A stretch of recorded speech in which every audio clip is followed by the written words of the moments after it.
Hello, it is Monday, August 21st, 2023 at 3:49 p.m. Eastern Time, USA. I'm Mitch Miller. This is my video journal.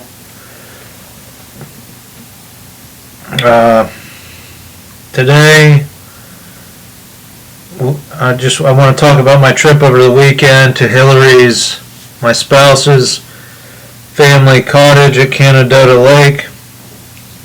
This cottage was built by her dad's side of the family, his mom's, Hillary's grandmother's father built it, I believe, during the Great Depression. There'd be 30 people staying there during the Great Depression. Imagine it was a 3 or 4 hour car ride from Pittsburgh, because the family's from McKees Rocks.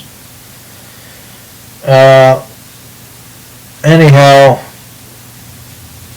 stayed there. Now, on either side of the property that is officially in Dwayne Kohler's name, Hillary's uncle, the Hajos family owns the properties on either side, which is Hillary's dad's cousin and who passed.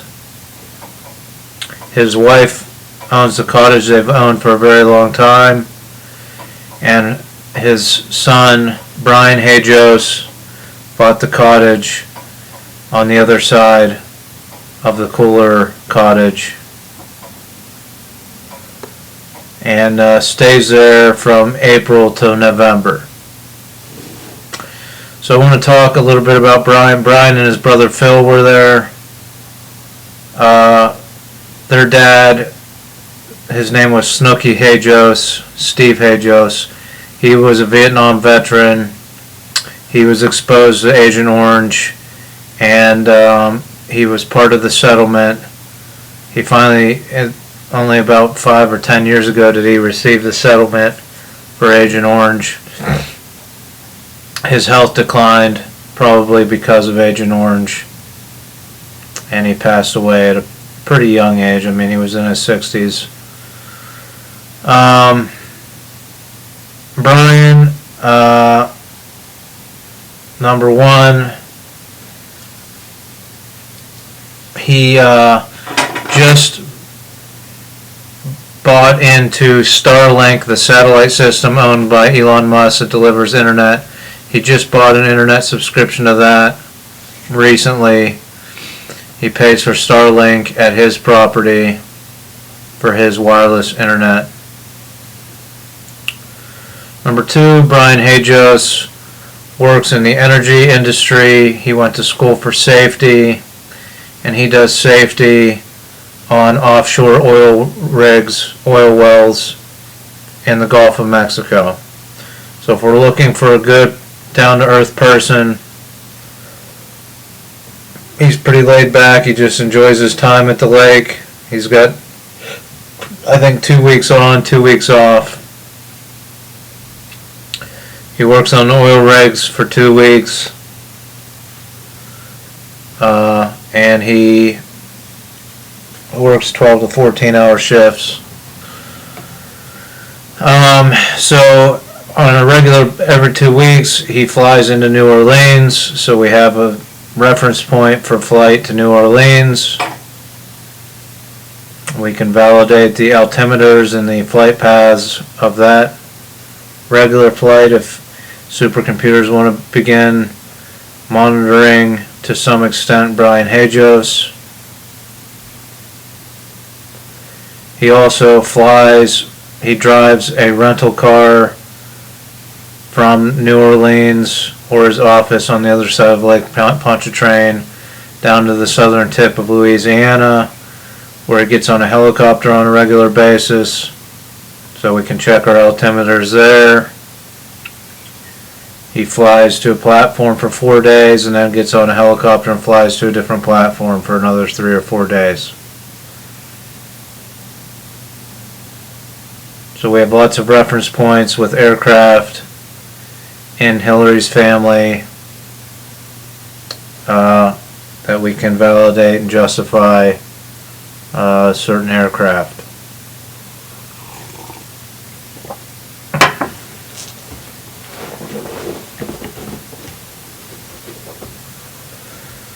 So that's all I wanted to say. That and the there is a local radio station at Canada Lake. It's 105.7. We listened to it pretty extensively while we were up there. We might return up there in October to hang out with Brian some more. We got to spend some quality time with him and his brother Phil, and a little bit with his mother. We're probably going to return again in October. Brian takes basically a 7-week vacation, so we'll be able to hang out at least one weekend up there again. We also visited with Jesse Daw and his girlfriend,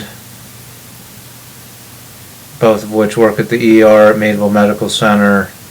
Got to hang out with their kids, which is the important part for me, is to bring some stability to their kids' lives a little bit, show them a good time.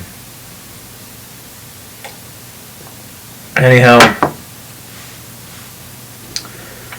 so that was the weekend. Now what I want to talk about as far as notes I've taken. Look, you're going to hear, you've heard my argument that we do not live in a free market economy in the United States of America.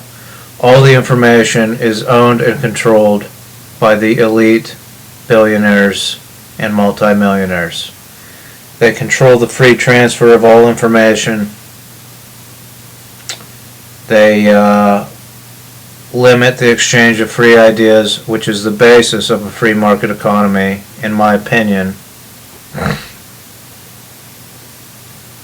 And they have the ability to capture good ideas to use for themselves. Right? They can say it was out in the collective consciousness, so on and so forth.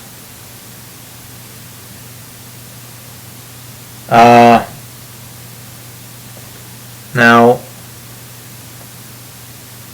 again, my argument is that we do not live in a free market economy, and just look at it from my perspective as a small business owner of a house painting business.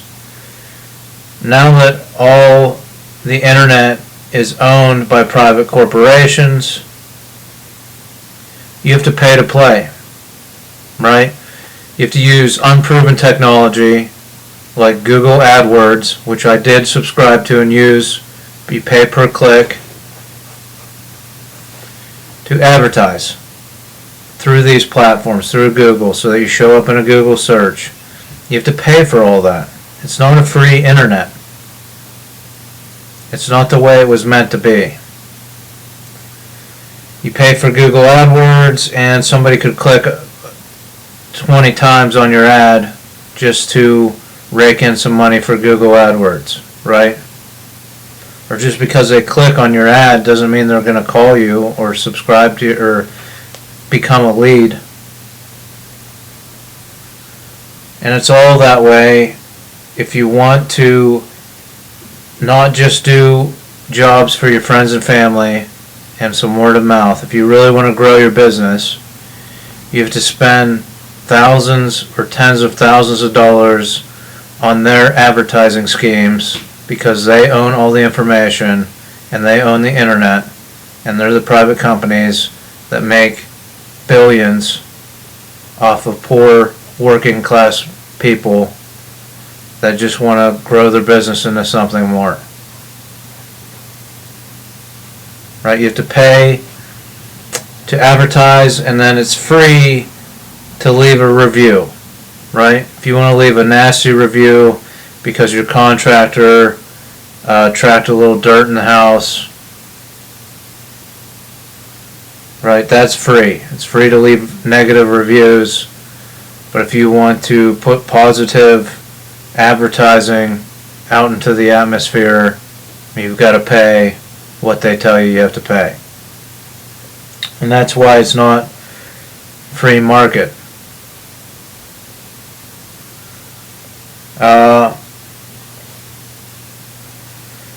The other thing I made a note of, now I've justified to some extent why the billionaires and the millionaires have helped environmentally to some degree by concentrating all the wealth so that people did not buy a bunch of internal combustion ski boats and jet skis and side-by-sides and all kinds of stuff, right? They couldn't afford it. And now we're going to make electric versions of that. So now is the time to relinquish those concentrations of wealth. Now I've proposed several avenues: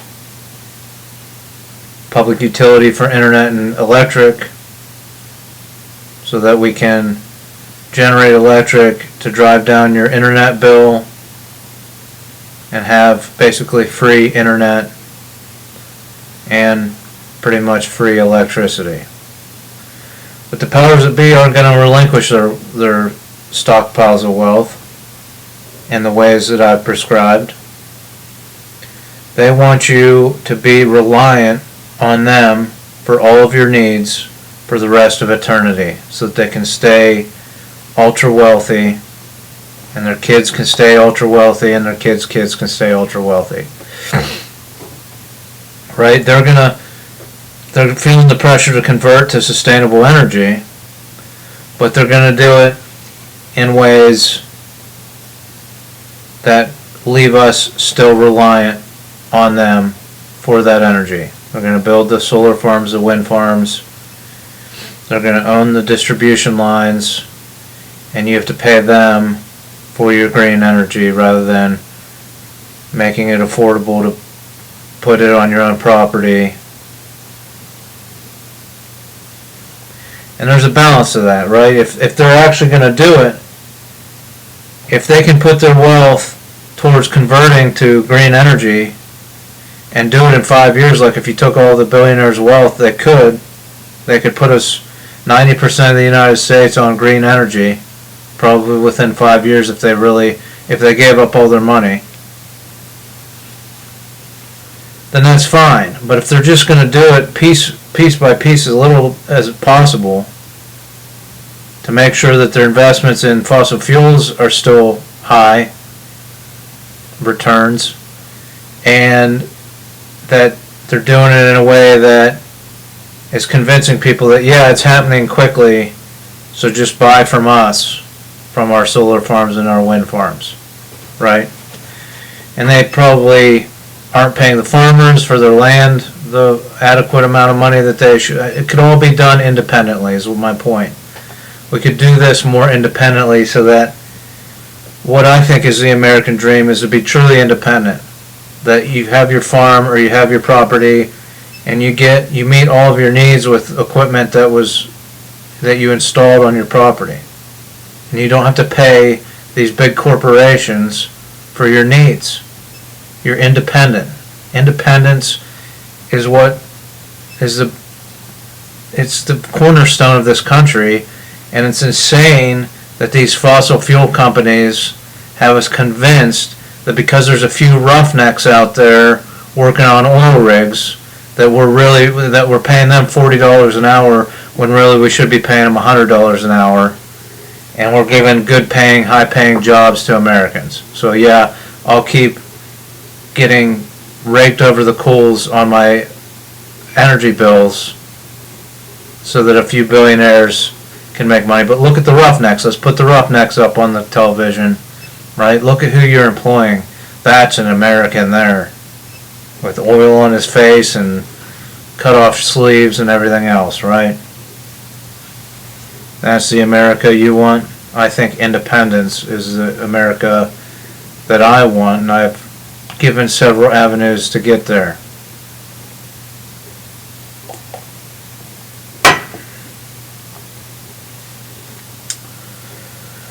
Alright, the only other thing I wanted to talk about was that I've called some government numbers here in the United States from landlines.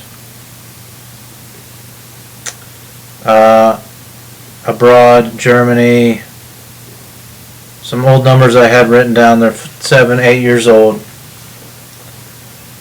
And these government numbers, I argued for why the old Ma Bell landline systems were free market and why they were important, because they were reference points for the supercomputers to fight crime, to figure this communication system out. And if government numbers are changing every 5 years, every 5 to 10 years, you get a new phone system in the government offices and they change the numbers, and the old contacts that were in phone books from 30 years ago aren't the same numbers. Two things: you're taking away reference points that should be solid reference points because they're government numbers, and you got a bunch of crazies like me out there that wrote those numbers down 30 years ago and are going to try to call them when they get in trouble. And when you change them, right, when they have an important message to get through to as high up the government food chain as possible, they're going to call those numbers. If you changed them all, and you've got literally potentially millions of whistleblowers out there that use the internet like me, right? We don't look up Google, we don't Google a lot of stuff. And when we do, we write those numbers down. And we don't just Google it 30 seconds before we call it, because we know that Google can alter the number and intercept the number, and we're not actually talking to a government office, we're talking to a Google receptionist, right?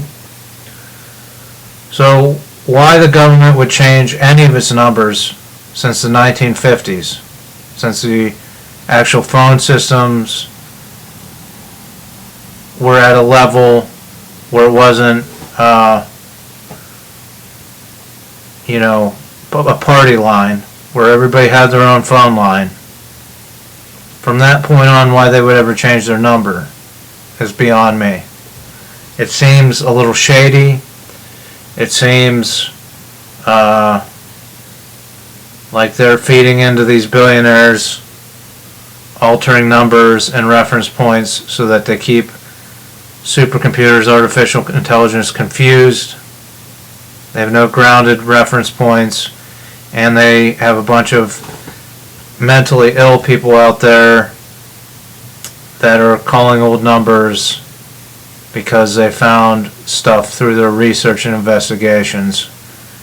And it sounds like these companies can intercept those communications, as well as the new numbers that the government now has, intercept those communications and put the kibosh on any type of whistleblowing that might occur to these huge corporations and these billionaires and multimillionaires.